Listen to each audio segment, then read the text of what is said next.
My husband, Robert, and I met as high school classmates. Our story began during a school trip in our sophomore year. I had always dreamed of becoming a doctor, while Robert harbored aspirations of becoming a lawyer. We both pursued our dreams diligently and enrolled in our respective universities. Everything seemed to be on track, but Robert faced setbacks when he failed the bar exam 5 years in a row. Eventually, he transitioned into a sales position at a large corporation. Meanwhile, after 6 years of university and 2 years of residency, I fulfilled my dream of becoming an obstetrician.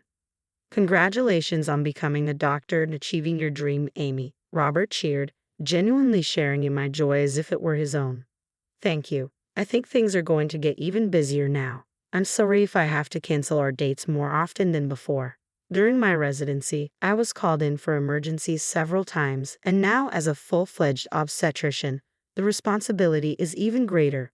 Babies come on their own schedule, so I have to be ready 24/7, 365 days a year. There won't be much time for dates or anything like that, I said, feeling guilty as I explained to Robert. To my surprise, he replied, "So why don't we just get married?" Huh? Get married? Yeah, that way we can always be together. You can go to work whenever you need to. If we have a child and you suddenly have to go to work, I'll support you. Surprised by his unexpected proposal, I found solace in his comforting words. I remember tearfully responding, "Thank you, I really appreciate it. Being an OB-GYN is unique. It's about bringing life into the world. While we treat illnesses too, there's a joy in this field that's unparalleled. It feels like my true calling." I'm 35 now, and I've been practicing as an OB-GYN for 9 years. I've witnessed countless births and delivered many babies. However, I continued, Robert and I have been married for 7 years, and we haven't had any children. We both adore kids, and initially Robert was enthusiastic about having a large family. He used to say, "I want lots of kids. I'll work hard for them." But that eagerness has waned over time. I used to believe that having children was a blessing beyond our control, but lately it feels less important. We hardly ever go out together on our days off anymore. Robert has been spending a lot of time locked away in his room lately. He's installed a lock on the door and always ensures it's secured when he's inside. Initially, we used to sleep together in the same bedroom after we got married. However, due to my unpredictable work schedule, which sometimes requires me to leave the house in the middle of the night, we decided to sleep separately to avoid disturbing Robert. Furthermore, when I have late shifts or night duties and am not at home, Robert also tends to return home late. We have a dog at home, and we've set up a pet cam in the living room where the dog's kennel is located. This camera sends notifications to our phones whenever someone enters the house, allowing us to keep an eye on our pet. Both Robert and I are aware of the camera and can access its feed from our phones. One day, during a night shift at work, my phone buzzed with an unexpected notification. It was around the usual time Robert would return home, but something about it felt off. Taking advantage of a break, I quickly glanced at my phone. To my surprise and confusion, it displayed a video showing my husband alongside a pair of women's legs in a skirt. "What is this?" I unintentionally blurted out in the break room. Concerned nurses nearby asked if everything was all right, to which I managed a weak smile and brushed it off as nothing. After that incident, the notifications indicating Robert's return home at his usual time became more frequent on nights I worked late shifts. Each time I checked, only the woman's feet were visible in the videos. Anticipating Robert's usual reaction of feigning ignorance if confronted directly, I began marking my work shifts on our home calendar. On a day when I was off duty, I decided to wait to see who would accompany Robert home. As it turned out, it was my younger brother. Concerned about leaving our dog alone since the first instance I suspected another woman visiting, I had entrusted the dog to my brother's care. I waited in my brother's car for half an hour. True to form, Robert arrived precisely on schedule, accompanied by a woman who walked beside him, their arms linked. Seeing the scene unfold, I expected to feel overwhelmed, but perhaps having my much younger brother beside me kept me surprisingly composed. Without hesitation, I started recording a video with my phone. "My brother-in-law is bold, isn't he worried about being seen by the neighbors?" my brother remarked once I finished filming the two of them entering comfortably through the front door. "Yeah, there must be people watching. It would be strange if there weren't," I replied, nodding in agreement. Glancing around, I noticed it was rush hour, with neighbors returning home. working irregular shifts. I hadn't previously noticed this, but it suddenly dawned on me that this was the typical time for people to arrive back home. That night, I stayed at my brother's place, enjoying time with my beloved dog before turning in for some sleep. The next day, I decided to pay a visit to a neighbor whom I trusted and shared a close bond with. I asked about Robert and the woman I had seen with him. It turned out that the neighbor had also found the situation suspicious and had inquired about it. Robert had reportedly explained that she was his sister, a response that the neighbors accepted, knowing that I also had a younger brother. With this additional confirmation from my neighbor, I began contemplating when to broach the topic of divorce with Robert. Just as I was pondering this, a familiar face appeared unexpectedly in my consultation room, issuing a warning. "Thank you in advance," said the woman who entered with a worried tone, whom I suspected to be Robert's mistress. Suppressing a gasp, I quickly composed myself. Switching into professional mode, I calmly stated, "Congratulations, you're 8 weeks pregnant." "Really? That's wonderful, doctor. Do you think it's a girl or a boy?" she asked eagerly. "We can't determine the gender yet, but everything looks good at this stage," I assured her. "Oh, I hope it's a girl. He really wants a daughter," she murmured softly, gently caressing her belly. Without prompting, she continued, "I'm not married yet, but now that I'm pregnant, I'm thinking of persuading him to marry me." "Is that so?" I responded tactfully, careful not to upset her. "Actually, he finalized his divorce just 2 months ago. Traditionally, they say you should wait 100 days before remarrying." "Really?" she replied, surprised. "Is your boyfriend, the father of your baby, here at the hospital today?" I inquired. "Yes, he's waiting for me in the car," she answered. Her face lit up with joy.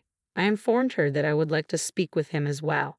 With a smile, she left to fetch him. 15 minutes later, after attending to other patients in the meantime, I called her back into the room. As expected, Robert entered behind her. He awkwardly muttered, "Excuse me," upon seeing my professional demeanor. "What? Huh? Why is Amy here?" he exclaimed, glancing at the nameplate on the office wall. "No way. I use my husband's surname, not my maiden name. While many female doctors opt to keep their maiden names professionally, mine was uncommon and challenging to pronounce. In contrast, Robert's surname was the most common in the state, likely leading him to overlook it at the hospital. In my workplace, there were no other doctors with my last name in the department, so I used just my last name on the nameplate. Seeing Robert's bewildered expression, the woman looked puzzled. "Amy, that's me, right? We came in together," she said, confused. "Of course, I'm Amy," I responded, taken aback. "His lover's name is Amelia, so she must think she's Amy. But using the same nickname for your wife and mistress is beyond despicable." Caught off guard by his mistress, Robert stuttered, No, it's not like that." Sensing the need to clarify, I stepped in. "Amelia, my full name is Jamie. I also go by Amy." "What, Bobby? You've been cheating, Bobby?" I couldn't help but find it almost comical that a 35-year-old man was being called Bobby in this situation. "Huh? Oh, I get it. You have her call you Bobby. Did you tell her where I work?" No, I completely forgot you work here," Robert stammered, clearly caught off guard. It appeared he either hadn't paid attention or never bothered to inquire about where I worked. Despite this, his mistress continued to confront him. "Bobby, who is this woman?" she demanded. No, Robert struggled to come up with an explanation. "Well, I'm not surprised," his mistress asserted.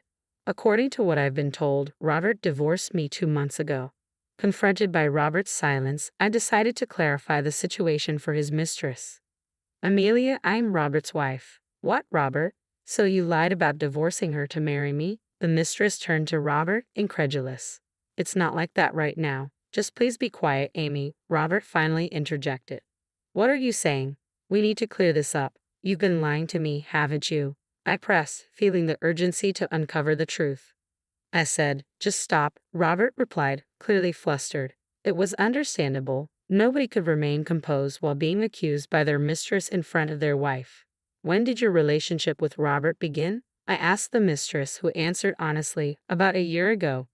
"I see. So you were aware that Robert was married when you started seeing him, correct?" I inquired further. But Bobby told me his marriage was falling apart due to his wife's constant infidelity. The mistress defended herself. "Even so, having a relationship with a married man could have consequences. I responded calmly but firmly. But he's already divorced, right? She asked, seeking reassurance. We're not divorced, Robert interjected, attempting to silence his mistress once more. However, his attempt only escalated their argument in the examination room. Several nurses noticed the commotion and entered the room. Realizing this could disrupt further consultations, I promptly called for security to escort them both out. Later that night, I arranged to meet them at a coffee shop to discuss everything. During lunch, I briefed my brother on the situation and asked him to join us. As we sat down together, my brother listened to the whole story intently. Then he asked a question that struck a chord. I know it's a strange question, but why didn't you two have any children? That's it. Thank you, little brother, I exclaimed, hugging him playfully and ruffling his hair like old times. My brother chuckled and pushed me away gently but offered his unwavering support. Let me know if there's anything I can do to help. I'm not afraid of anything anymore. From now on, I'm going to hit them with the hardest punishment. That evening, as we waited for Robert and his mistress at the coffee shop, they arrived and immediately accused me. You're having an affair too, aren't you? At these words, my brother spoke up. Long time no see, brother-in-law. How have you been? Huh? Brother-in-law? You don't mean? Robert stammered, confused. Yes, I confirmed. He was just a teenager when we got married. My brother and I are 9 years apart, and in the 7 years since our wedding, he had matured significantly, making it understandable that Robert didn't recognize him. My brother continued, I'm here today as a witness, so please keep that in mind, fixing Robert and his lover with a sharp, authoritative gaze. A witness? Robert blurted out. What he didn't know was that my brother had become a lawyer specializing in divorce cases. He had been aware of Robert's repeated bar exam failures and had tactfully never brought it up. More importantly, let's continue our conversation from earlier. Here, I brought this. I presented an envelope. Inside was a divorce paper with my portion already filled out. Sign this right now. What a considerate woman, bringing the papers herself, Robert retorted, now looking rather smug as he quickly filled out the papers. Robert's lover, seemingly excited, exclaimed, After 100 days, I can officially be Mrs. CEO. I immediately asked, Mrs. CEO, what are you talking about? Robert said he's the CEO of a top-tier company, she replied, while Robert's eyes began to dart nervously. Yeah, that's right, he mumbled. I couldn't help but burst into laughter. Seeing me doubled over in laughter, Robert's lover looked perplexed. What's so funny? Oh, I'm sorry, I said, catching my breath. Who did you say is a CEO? Robert is just an ordinary office worker, and the house is under my name. Also, there's no waiting period for men to remarry after a divorce. Upon hearing this, Robert's lover was livid. What, Robert?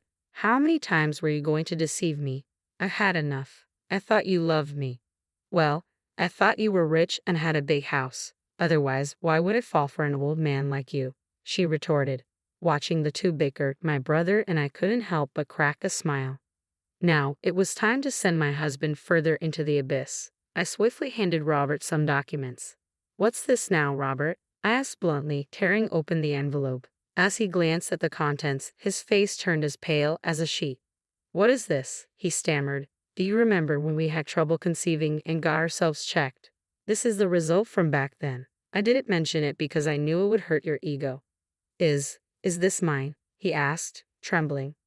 Yes, it seems you can't have children. So it was the father of the child inside her, I wonder, I replied, my voice dripping with irony. I presented Robert with the test results from years ago. According to the results, he was infertile. I had kept this from him because I believed we could still be happy together, even without children. The other woman, oblivious to her surroundings, began to make a scene. I didn't know you were infertile. Wait, so it's not your kid? Maybe the test results are fake. She hit and snapped at him, yelling, if you're seedless, it's someone else's. I didn't know who the father was planning to marry you because you earned the most. Hearing that, my brother and I were left speechless. As the two of them continued to argue, we tried to calm them down, worried they disturbed the other customers. But they were unstoppable. My brother, being a lawyer, began to explain their situation. I will be demanding compensation from both Robert and his mistress, he stated firmly. The two of them protested, crying, we don't have any money. But that wasn't our concern. My brother informed them that if they continued to complain, he would take them to court. Faced with this threat, they reluctantly agreed to pay. The next day, I promptly submitted the divorce papers and kicked Robert out of my house. Unable to manage on his own, Robert was disowned by his parents and ended up marrying his mistress, Amelia. Desperate for a child, he decided to raise her unborn baby as his own despite not knowing who the father was. Amelia likely figured it would be cheaper to raise the child together and share the burden of the compensation. Robert started working tirelessly to pay off the compensation for both himself and Amelia. Once she gave birth, Amelia planned to put the baby in daycare and find a part-time job. Meanwhile, I sold my house and stayed with my brother until I found a new place. As I was preparing to move into my new home, my brother asked me to stay, but I brushed him off, saying, "You'll never get a girlfriend if I'm around." Of course, I took the dog, and we are now happily settled in our new home. Moving forward, I plan to continue my work and remain dedicated to bringing many more lives into the world. All right, everyone's presentations are done. Nick, the manager, said as he tried to move the discussion forward. Excuse me, I haven't. I recently found out something. Nick interrupted me and began to speak. There's apparently someone in this department who didn't graduate high school and is just a part-timer. Meetings should be for employees only. Absolutely right. His lackey, Mike, of course, agreed with Nick. I'm leaving. After leaving the meeting room, I started to shut down my computer. I noticed that an email had arrived, not in my personal inbox, but in the company's shared email. Thinking, there's no point in speaking up, no one will listen, I went home quietly. The next day, I heard a commotion from Nick's desk. He was staring at his computer screen, his face pale. Nick? Is something wrong? Mike looked at the screen with him. And he turned even paler than Nick. Why is he so angry? Knowing the reason for Mike's distress, I thought to myself, serves them right. My name is Adam. My mother passed away when I was in the 9th grade, and I was raised by my father. Well, you could hardly call it being raised. After my mother passed, my father changed. He drowned his sorrows in alcohol, and though he still went to work, he squandered our living expenses on horse racing. Because of that, I had to start working part-time as soon as I entered high school. Every month, I went to the convenience store with bills in hand that couldn't be auto-deducted from my father's account. Even though I endured it because I didn't want to be alone, I reached my limit in my second year of high school and dropped out. I found a live-in job at a distant inn. Thank you for everything.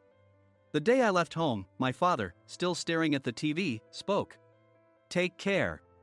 That was our last conversation. Back then, 18 wasn't the age of majority, so I needed my father's permission to work, and I couldn't hide my place of employment. Yet, my father never visited me even once. I kept working just to survive, and before I knew it, I was 42. Years of hard work paid off, and I was transferred to the headquarters.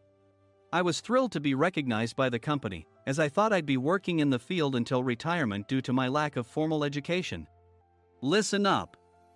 Our work can change the future of our employees. Don't drag us down. On my first day after the transfer, Nick, dressed in an expensive suit, spoke sternly. There was a reason for this. Our inn was located in a prominent tourist destination, known so well that everyone in the state could sing its commercial jingle. At its peak, we had 5 locations within the state. But that was long ago. Due to financial difficulties and aging facilities, only the place where I had worked for many years and the original establishment remained. I was prepared to lose my job anytime, but now there was a glimmer of hope. With the rise of social media, the tourist area where the inn was located started gaining attention again. Depending on how hard the sales department, where I was transferred, worked, we could either thrive or be forced to give up this prime location to the new hotel chains continuously popping up. For Nick, who had switched careers from another industry to strengthen our sales, this was a battle he couldn't afford to lose. I understood why he had to be strict. I will do my best. Nick sneered at my enthusiastic declaration. Did you not hear what I said? I'm sorry. I thought I was listening carefully. Out of habit from years of customer service, I apologized reflexively, though I had no idea what had offended him. Someone was watching me with a smirk. In this department, there are those who are expected to excel and those who have been shoved here because they have nowhere else to go. You are the latter. It was Mike, the section chief. He's 7 years younger, at 35. But he was called to headquarters much earlier than I was and had been moving around within the headquarters ever since. I'm not jealous, but I can't accept that he's my boss. Graduating from a prestigious university, he has an unusually high pride and caused many problems as a newbie, making things very difficult for me when I was the front desk leader. When I found out Mike was transferred to the sales department a month before me, I was disheartened. Mike is right. With just a middle school diploma, there's not much you can do. Don't even think about achieving results. As if I didn't exist, Nick remarked, "I'm thirsty." Mike eagerly ran to the coffee maker. It seems Mike is Nick's lackey.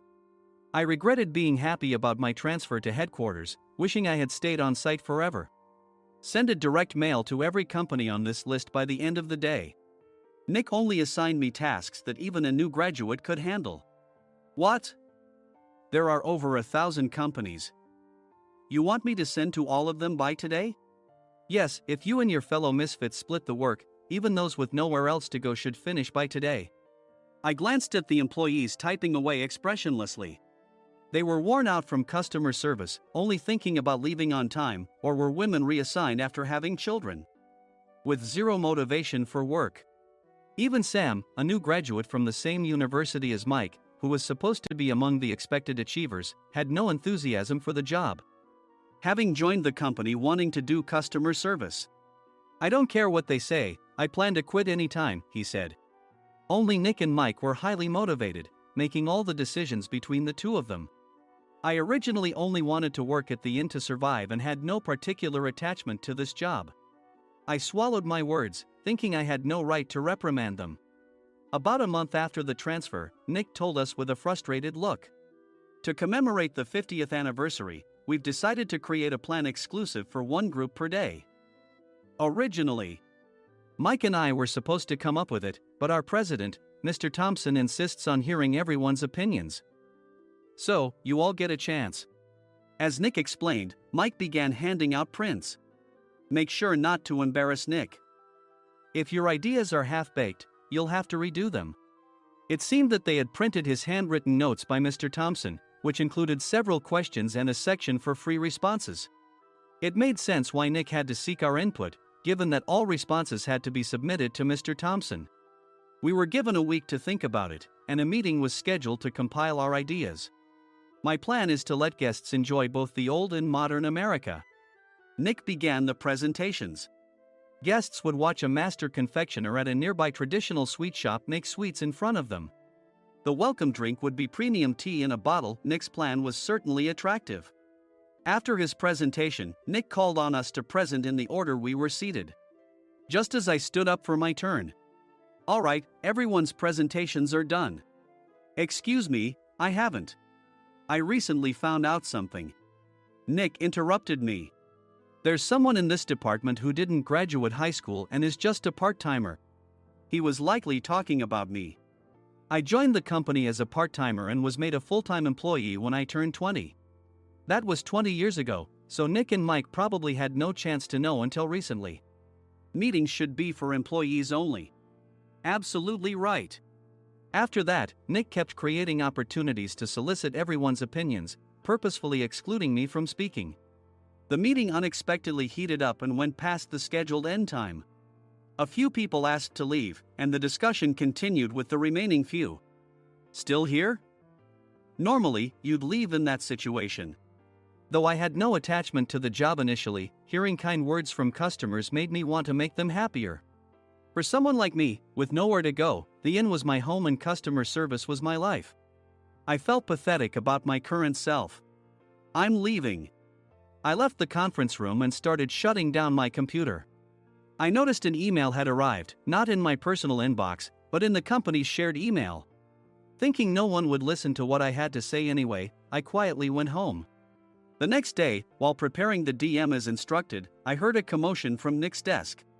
In his haste to stand up, he hit his knee on the desk. He stared at his computer screen, his face pale. Nick! What's wrong? Mike, thinking he should be the first to rush over, approached Nick while still wearing his coat. He peered at the screen with Nick. And he turned even paler than Nick. Why is he so angry? Who is responsible for this company? Nick, more irritated than ever, asked, and Mike answered without checking. Probably Sam. Sam wasn't there because he was attending a morning training session for new hires. Nick gave up on getting angry and returned his gaze to the screen. They were looking at an email that arrived right after the end of the working day yesterday. Apparently, no one, including me, had checked it before leaving. The email was from a large company that used us for their annual employee trips.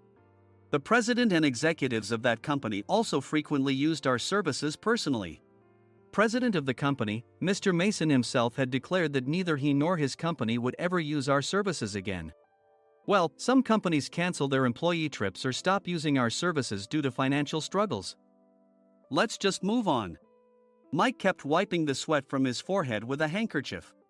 Knowing why Mike was so agitated, I quietly watched their interaction. Do you know how much revenue we get from that company? We can find other guests to fill the rooms, but we'll lose the banquet costs, gift shop revenue, rental car fees, and more.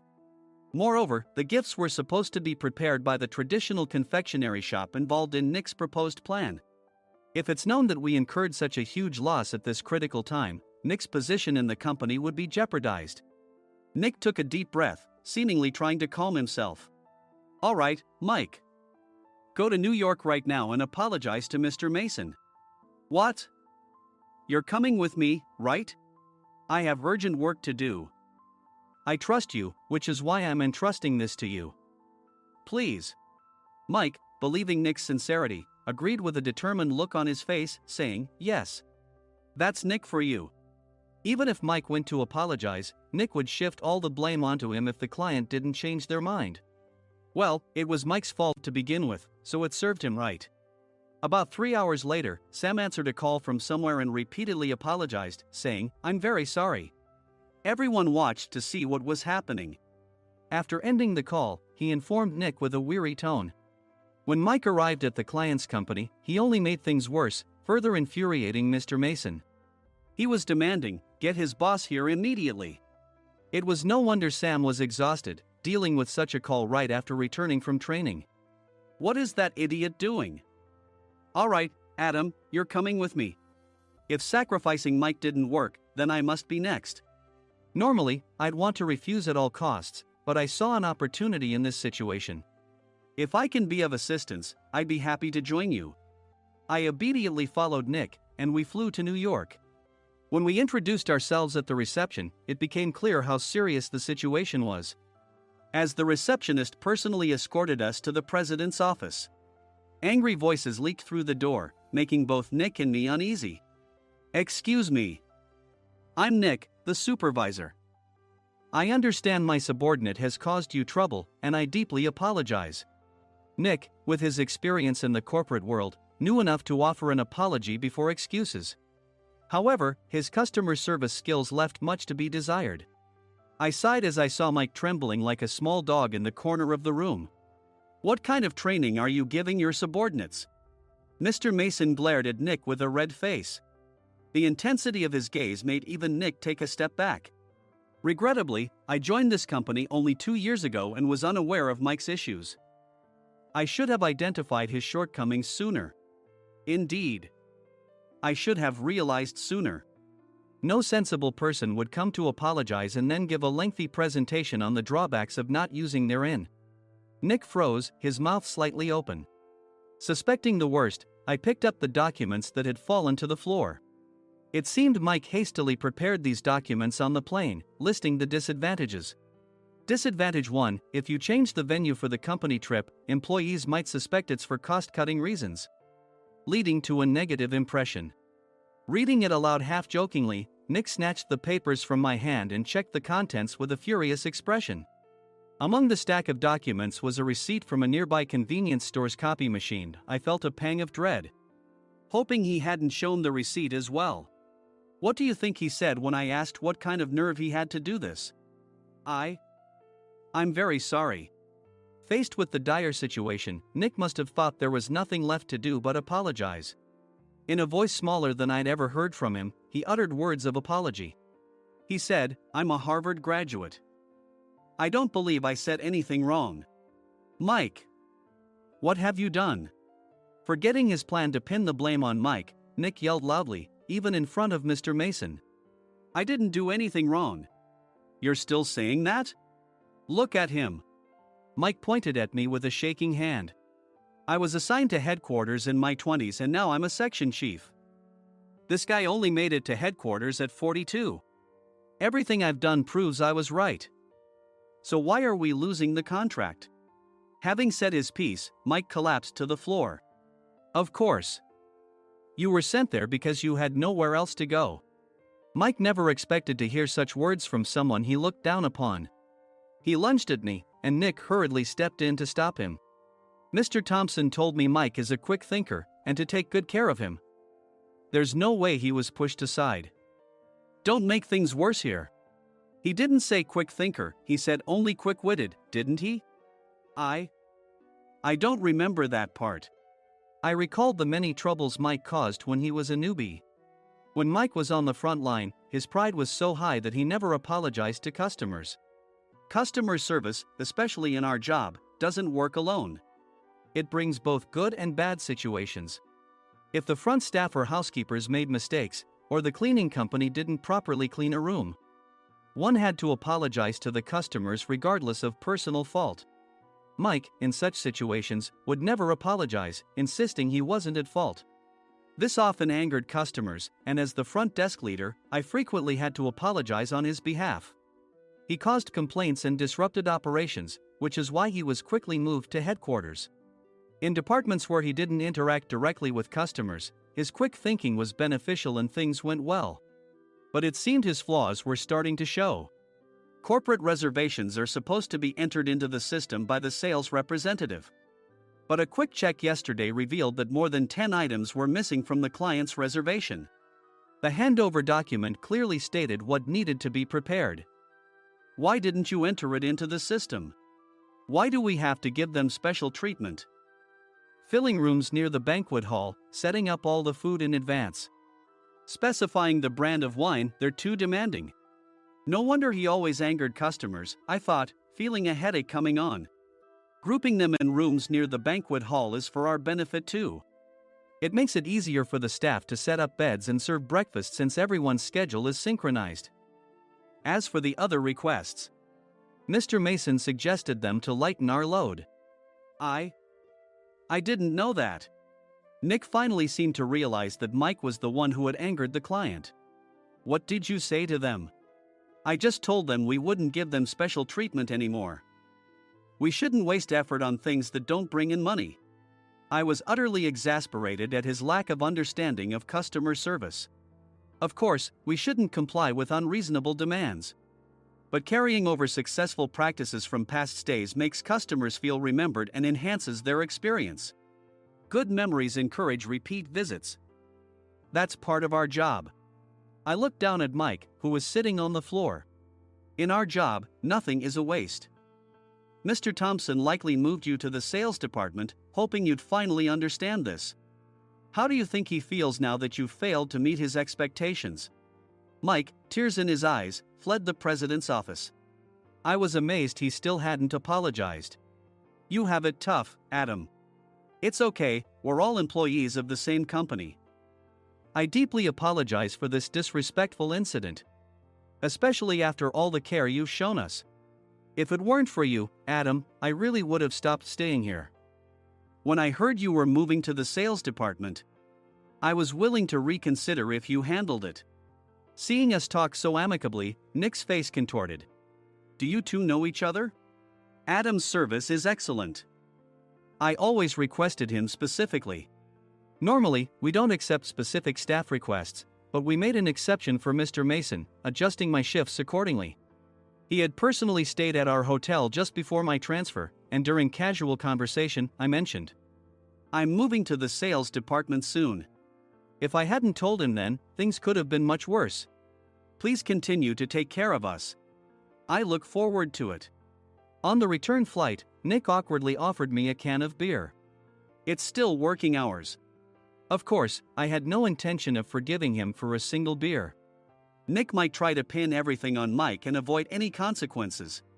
While pondering this, a startling fact came to light. Nick, the tea bottles for the plan have arrived. I handed Nick a bottle labeled with our inn's name. They look good. What are you talking about? These are plastic bottles. I had assumed we would use the trendy, high-end bottling tea.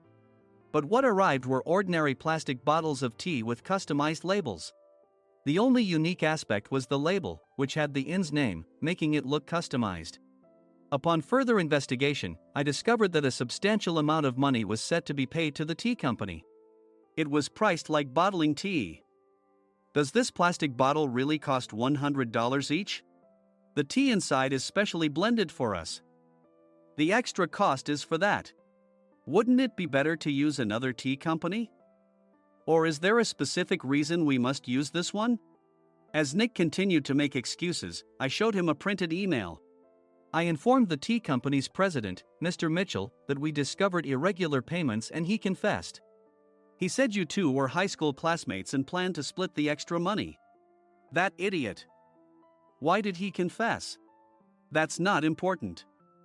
You should worry about yourself, this could turn into a police matter. Opening the bottle cap, I suggested. How about calming down with this tea? It supposedly has a relaxing effect. Nick drank the tea frantically. In the following days, decisions were made about their fates. Mike was reassigned to the General Affairs Department, with no chance of transfer or promotion, as per Mr. Thompson's orders. As for Nick, since the payment to the tea company hadn't yet been made, he narrowly avoided legal trouble. Instead, he was encouraged to leave the company, and to avoid further complications, Nick submitted his resignation. Rumor has it that connections between HR departments have made it difficult for him to find new employment. Even though it was good to have those two gone, something unexpected happened in the sales department. Everyone became motivated and united in refining the 50th anniversary plan. In the end, my plan was adopted. We collaborated with the Tourist Information Center to provide personalized guides. The plan, tailored to the number of guests, was truly special for the 50th anniversary. Hey, is Adam's family coming to stay? I immediately booked that special plan for my family. Sam noticed it on the reservation list and quickly picked up on it. Yes, I'm inviting my father. That's great. I might invite my parents too.